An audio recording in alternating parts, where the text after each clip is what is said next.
Hi there, this is Stephen with Turbo Dodge Parts, and we're going to present you a short video as a tutorial on the fit of an axle in the A525, A555, and A520 transmissions. That is how the axle fits into the driver's side differential receiver. So this is a differential. It's housing the driver's side receiver, which is this hole that's here, the bearing that's on the outside, and then the differential on the back side looks like this, with the bearing being located inside this tail shaft housing.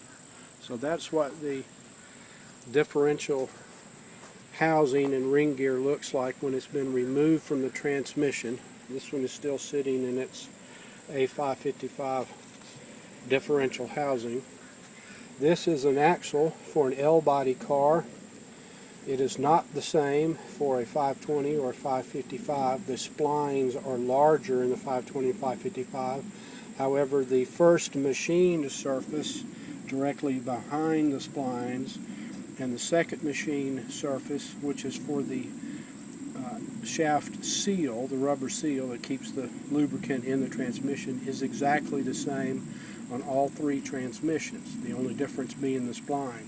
So if I insert this axle into the differential receiver hole, you'll see that the first machine surface is a loose fit in the differential receiver hole. It's not a very tight fit, it's somewhat loose, but it's designed to work that way. So here goes the axle, and you can see that it pretty easily just slides into the differential once you get it lined up. So there's the axle in the differential. You can see the first machine surface is there. So it's not a press fit, it's a slip fit, and it slides in pretty easily. Now I'm going to take this same axle and insert it into a 525 transmission, which can be identified by the stamped steel cover on the end versus the cast aluminum cover, which is used on the 555 and the model 520 transmission. So this is a 525 5-speed transmission, like from an L-body or an early Daytona up through 1986. This is an L-body axle, and I'm going to insert it into the transmission. It's now been inserted, and now the amount of lateral movement of this is fairly minimal. I'll move it from side to side so you can see. It moves 1/8 of an inch, maybe 3/16 of an inch. But this is a known good axle, a known good transmission. It comes out of a running car, and that's the amount of play that would be expected normally.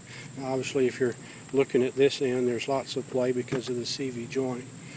But this L-body axle inserted into the receiver on a 525 transmission, it's a slip fit. It goes in fairly easily. You're going to have about 1/8 of an inch when measured from the outer edge, not the inner edge, the outer edge. It looks to me to be moving 1/8 of an inch to maybe 3/16 of an inch. I wouldn't say it's as much as 1/4 of an inch. I'm just kind of eyeballing it. So that's the amount of acceptable and normal play. So if I take that same axle and insert it in a 555 transmission, the axle will physically fit, but the spline count is wrong.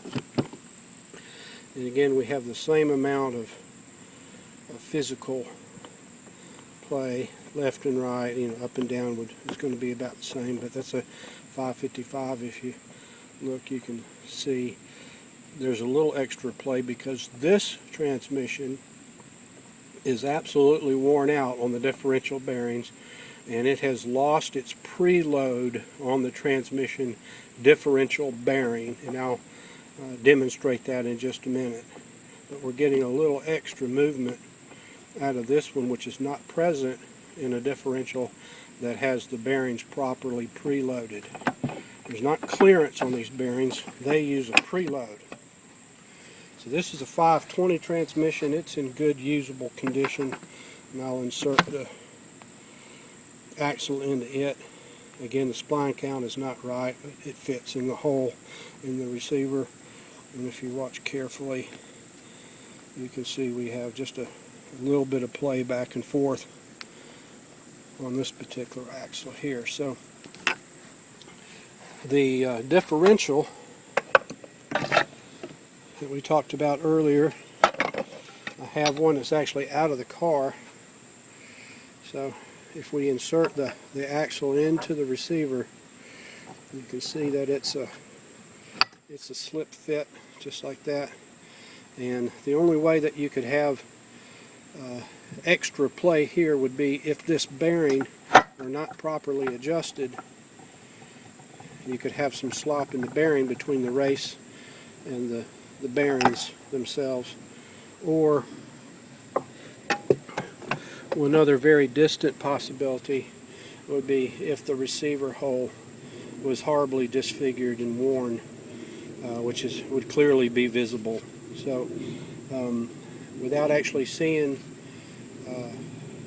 yours, there's no way to know the condition of this, but we'll send you the measurements for that particular receiver hole, as well as the outside machine surface for the axle. But if you're getting more than an eighth or 3/16 of an inch of lateral movement in the axle, then it would at least be in our opinion that the reason is because the bearing that the cup or the race that goes on this bearing retainer plate has probably not been properly shimmed, and it's allowing the differential to actually move.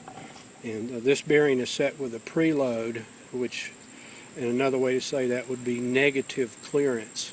So if it's got a thousandth of an inch of clearance, then it needs to have 2/1000ths or more an inch of shim added to preload the bearing, so that there's actually less clearance than there is need for the bearing.